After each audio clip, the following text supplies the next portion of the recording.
In today's video, I'm going to teach you how to change measurement units in Adobe Illustrator. Getting your units right from the start saves time and prevents mistakes, especially when you're switching between print and design workflows. Let's walk through how to change the measurement units so everything in your document displays exactly the way you expect.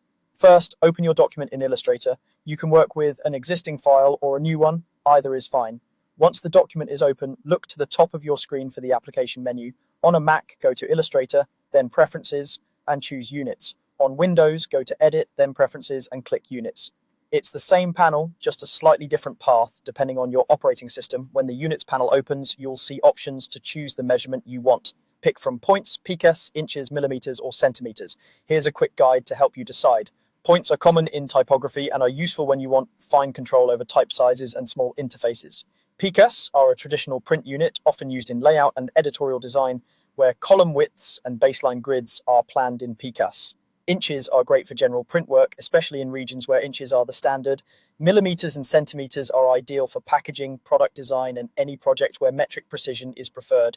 Select the unit that matches your project requirements. Don't worry, changing the display unit does not alter the actual size of your artwork. It simply changes how those sizes are shown.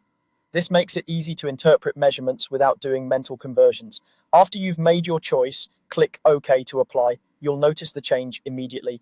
Measurements in panels like Transform and Properties, as well as rulers and input fields, will reflect the unit you selected. This makes tasks like setting exact dimensions, checking spacing, and communicating specs much clearer. If you're collaborating with a team or handing off files to a printer or manufacturer, aligning on units up front helps avoid confusion.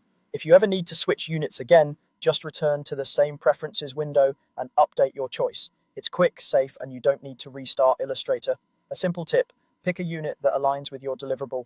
For example, inches or centimeters for print pieces, millimeters for packaging or precise physical parts, and points when your focus is tight typographic control.